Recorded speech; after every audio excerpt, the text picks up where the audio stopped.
বিভিন্ন মন্ত্রণালয়, বিভিন্ন উপদেষ্টার বিরুদ্ধে দুর্নীতির নানা রকম চিত্র দেখা গেছে। সেখানে একেবারে ছাত্র উপদেষ্টা থেকে শুরু করে একদম সিনিয়র পর্যায়ের অনেক উপদেষ্টা সেই দুর্নীতিতে জড়িয়ে গেছে বলে অভিযোগ এসেছে। সেই অভিযোগের তদন্ত চেয়েছেন স্বরাষ্ট্রমন্ত্রী সালাউদ্দিন আহমেদ। একেবারে মৌচাকে ঢিল মেরেছেন স্বরাষ্ট্রমন্ত্রী সালাউদ্দিন আহমেদ।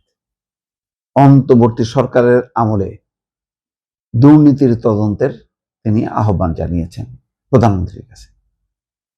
একেবারে সরকার প্রধানের কাছে মন্ত্রী সালাউদ্দিন আহমেদ অন্তর্বর্তী সরকার আমলে সংগঠিত নানা ধরনের দুর্নীতির তদন্তের আহ্বান জানিয়েছেন এবং বলেছেন যে সরকারের যে দুর্নীতি দমন কমিশন দুদক, সেই দুদককে এই দায়িত্ব দেওয়ার আহ্বান জানিয়েছেন। এইটা একটা বড় ধরনের তদন্ত হবে, কারণ যে বিশৃঙ্খলা তৈরি হয়েছিল অন্তর্বর্তী সরকারের সময়, সবার একটা ধারণা ছিল, প্রত্যাশা ছিল যে শেখ হাসিনার আমলে যে দুর্নীতির একটা মহাপ্লাবন, সেই প্লাবন থামবে ডক্টর ইউনূসের নেতৃত্বে একটা অন্তর্বর্তী সরকার। এই সরকারের কয়েকজন, ওয়াহিদুদ্দিন মাহমুদ সহ সালাউদ্দিন আহমেদ সহ বেশ কয়েকজন ভালো নির্লোভ লোক ছিল, কিন্তু বাকিরা তাল সামলাতে পারেননি। এমনকি অভিযোগ এসছে যে ছাত্র প্রতিনিধি যারা ছিল সেই উপদেষ্টাদের বিরুদ্ধেও দুর্নীতির অভিযোগ এবং তাদের পিএস এর নানা কাণ্ড কাহিনী ইতিমধ্যে দুর্নীতি দমন কমিশনের আওতায় এসছে, তদন্ত এসছে এবং সেগুলি গণমাধ্যমে ফলাও করে প্রচার হয়েছে, কিন্তু আনুষ্ঠানিক তদন্ত হয়নি। বিচ্ছিন্নভাবে এমনও শোনা যায় কোন কোন উপদেষ্টা সুইস ব্যাংকে যে সুইজারল্যান্ডে ভ্রমণে যে সুইস ব্যাংকে অ্যাকাউন্টও খুলেছেন, সেই তথ্য আছে। অন্তত 2 জন উপদেষ্টার কথা আমি এর আগেও বলেছি। তো 18 মাসের শাসনামলে হওয়া দুর্নীতির তদন্তের আহ্বান জানিয়েছেন এবং রোববার সেই আনুষ্ঠানিক একেবারে বাজেটের উপরে আলোচনার সময় আনুষ্ঠানিকভাবে তিনি এই বক্তব্য দিয়েছেন। বলছেন যে অন্তর্বর্তী সরকারের 1.5 বছরের একটি অস্থির সময় ছিল। চিন্তা করেন, তার মানে এই সময়টা অস্থির সময় মানে কি? বিশৃঙ্খল একটা অবস্থা। সেখানে যমুনার অভ্যন্তরে আর যমুনার কিনার মিলে, এটা ইঙ্গিত যে অভ্যন্তরে ছিল এই এনসিপির নেতারা আর কিনারে ছিল জামাত। এটা নাম শুধু বলেনি, কিন্তু তাদেরকে মেনশন করছে যে তাদের সমর্থনে এই অন্তর্বর্তী সরকার, যে অন্তর্বর্তী সরকারের নানা পর্যায়ে দুর্নীতির ঘটনা ঘটেছে। সেই সময় দেখেছি যারা আজকে দুর্নীতির হিসাব নিতে বলছেন এবং ব্যবস্থা নিতে বলছেন, বিদেশি ঋণের কথা বলছেন, অর্থাৎ আজকে যারা বড় কথাই বলছেন তারা ছিল যমুনার অভ্যন্তরে এবং যমুনার কিনারে, তার মানে দুই পক্ষই জড়িত। এই সময় অন্তর্বর্তী সরকারের 18 মাসের সবকিছু জন্য দুর্নীতি দমন কমিশনকে নির্দেশনা দিতে প্রধানমন্ত্রীর কাছে অনুরোধ জানিয়ে স্বরাষ্ট্রমন্ত্রী বলেন, দুর্নীতি কোথায় হয়েছে, কিভাবে হয়েছে, কারা করেছে, সবকিছু খুঁজে বের করা হোক। সালাউদ্দিন আহমেদ বলছেন, টিআইবির ট্রান্সপারেন্সি ইন্টারন্যাশনাল বাংলাদেশ প্রতিবেদন অনুযায়ী সর্বোচ্চ দুর্নীতি হয়েছে অন্তর্বর্তী সরকারের সময়। তিনি আরো বলেন, আমি বলছি না পত্রিকাটি এখন আমার কাছে নেই, সবাই দেখেছেন, তারা তো দায়ী মুক্তি পেতে পারে না।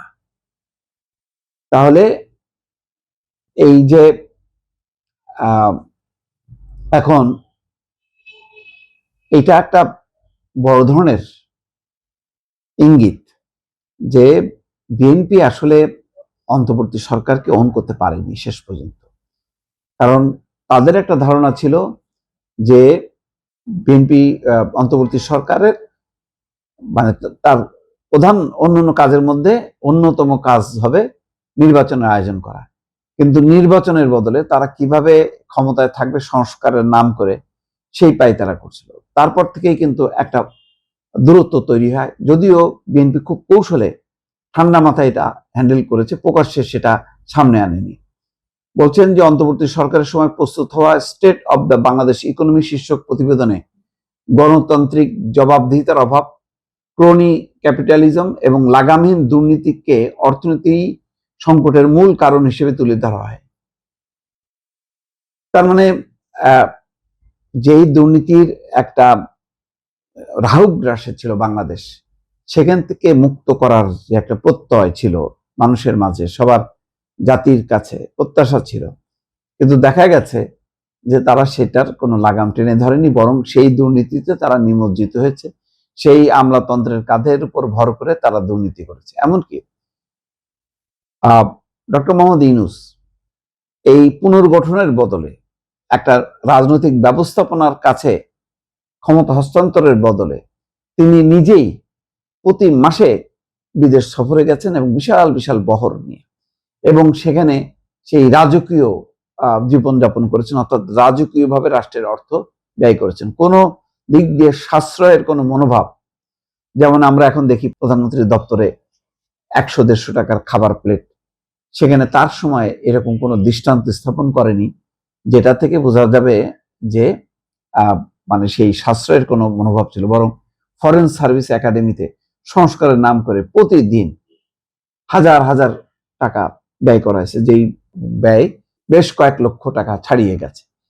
তো এগুলি কাজের কাজ হয়নি, কারণ এই সংস্কারের মধ্য দিয়ে সকল রাজনৈতিক দল ঐক্যবদ্ধ হয়নি। বরং যেটা দরকার ছিল, একটা ভালো, সুষ্ঠু, অবাধ, নিরপেক্ষ নির্বাচন আয়োজন করা, তারপর সংসদকে দায়িত্ব দেয়া যে সংসদ প্রয়োজনীয় সংস্কারগুলো করবে। কিন্তু সংসদের উপর বিশ্বাস করেনি কেউ কেউ।